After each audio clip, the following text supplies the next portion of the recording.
Hal yang paling penting adalah kita itu harus mengetahui cara mengatasi DC ketika mau datang ke rumah. Karena ini wajib banget semua nasabah itu harus tahu tentang hal ini. Karena ya bisa saja suatu saat kalian itu didatengin oleh DC. Karena kan banyak juga nih aplikasi yang sekarang itu tidak ada DC-nya, tapi di bulan depan itu akan ada DC-nya. Dan di sini saya mau kasih tahu bagaimana cara mengatasi DC yang mau datang ke rumah.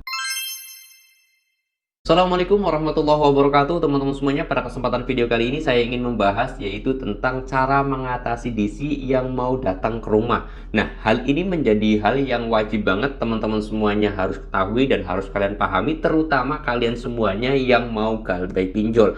Karena ya pasti ada aja DC itu datang ke rumah kita, apalagi kita itu pinjemnya di aplikasi yang sudah jelas-jelas ada di lapangannya. Kayak contoh gampangannya mungkin Akulaku, Kredivo, itu kan terkenal banget yang namanya di sini itu hampir seluruh Indonesia ada. Nah, di sini saya mau bahas bagaimana cara mengatasi DC itu biar bisa jadi DC itu nggak datang ke rumah, atau ya kalau sudah terlanjur datang kalian bisa mengatasinya agar DC tersebut biar cepat pergi, biar cepat nggak biar DC itu ya intinya langsung pergilah dari rumah kita dan DC tersebut nggak macam-macam terhadap kita. Nah, ini hal yang harus kalian ketahui ya.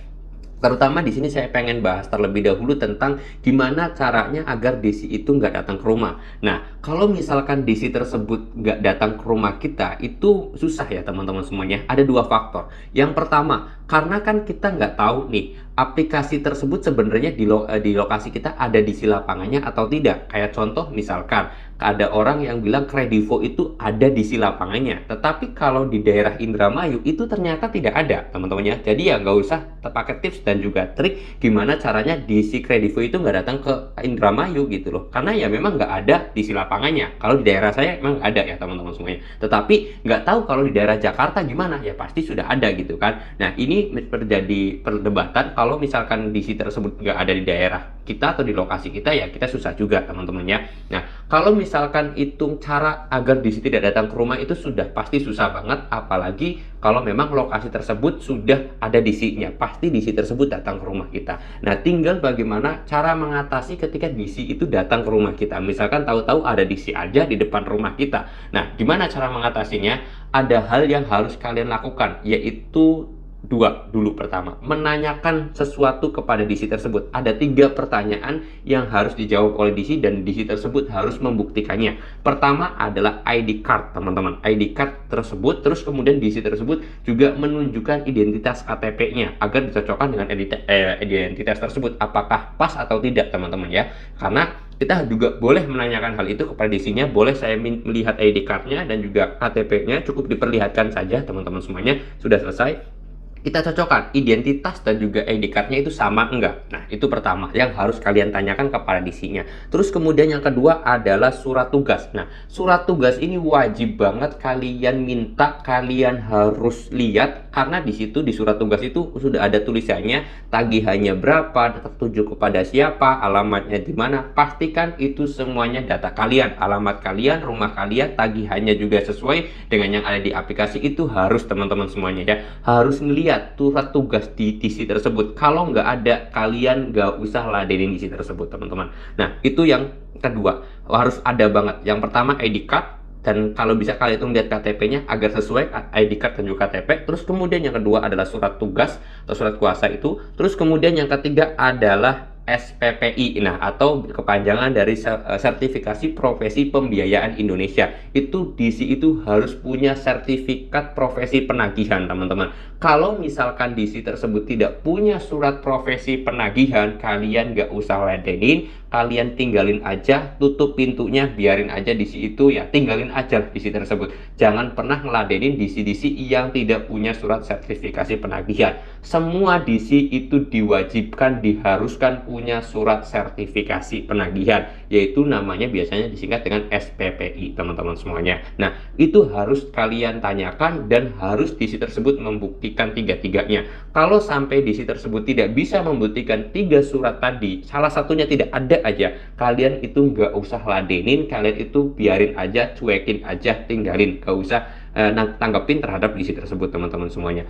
Nah, itu cara pertama, atau hal yang harus kalian tanyakan kepada DC. Terus kemudian yang kedua, jika DC tersebut melakukan hal-hal aneh atau DC tersebut melakukan tindakan berbicara kasar, tidak sopan santun, dan yang lain sebagainya, kalian rekam, kalian videokan. Ini menjadi suatu bukti bahwasanya ketika kalian itu nanti entah di pengadilan, entah ataupun di mana, itu menjadi bukti bahwasanya DC tersebut tidak sesuai SOP, DC tersebut telah melanggar aturan, teman-teman semuanya. Itu wajib kalian rekam kalau bisa ya. Kalau DC tersebut semena-mena terhadap kalian, entah berbicara kasar, entah datang ke rumah kalian itu tidak sopan, entah DC tersebut melakukan keonaran, itu wajib kalian rekam biar sebagai tanda bukti, teman-teman semua. Dua ini harus kalian lakukan. Yang pertama menanyakan surat identitas, terus kemudian surat tugas, dan juga menunjukkan SPPI tersebut, DC-nya. Terus kemudian kalau DC tersebut agak arogan atau tidak sopan, itu kalian harus rekam video. Dan kalau misalkan DC tersebut sampai mengancam mau membawa sita barang kalian, atau membawa kabur barang kalian, atau mau menyegel rumah kalian, atau apalah, pengen mengambil sesuatu di rumah kalian, kalian harus rekam videonya dan teriakin maling aja, biar DC tersebut menjadi buronan warga. Karena memang DC itu tidak berhak sama sekali mengambil apapun di rumah kita atau barang apapun di rumah kita sebagai jaminan, teman-teman semuanya. Nggak ada ya. Karena pinjaman online itu maksudnya KTA ya, kredit tanpa agunan. Itu hal yang wajib banget. Kalian teriakin aja maling. Karena ketika DC tersebut entah ngambil kursi, entah ngambil barang apapun di rumah kalian, itu dianggap maling. Karena ketika kita pinjaman online itu tidak ada yang namanya jaminan barang atau tagihan apa ya, intinya kan KTA ya, kredit tanpa agunan. Jadi nggak boleh barang kalian itu dibawa sama DC tersebut. Oke, mudah-mudahan video ini bisa bermanfaat dan kalian pun bisa lebih siap lagi menghadapi terhadap DC tersebut,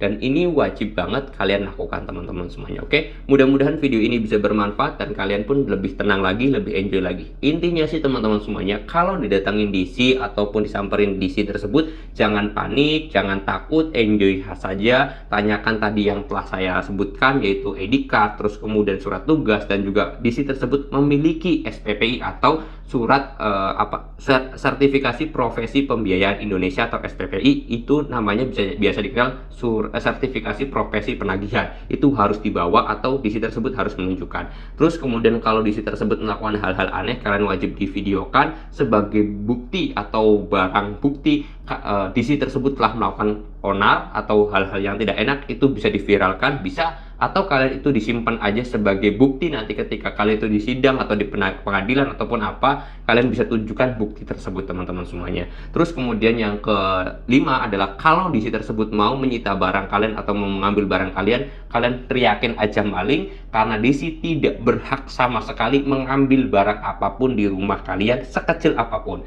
Karena pinjaman online itu namanya kredit tanpa agunan. Nggak boleh ada barang yang disita atau barang yang diambil, karena yang menjadi jaminan adalah data pribadi kita, teman-teman semuanya. Oke, mudah-mudahan video ini bermanfaat. Kalau kalian suka dengan video ini, silahkan di like. Kalau nggak suka, boleh di dislike aja, nggak jadi masalah. Saya mau tutup dulu video ini dengan kata Assalamualaikum warahmatullahi wabarakatuh.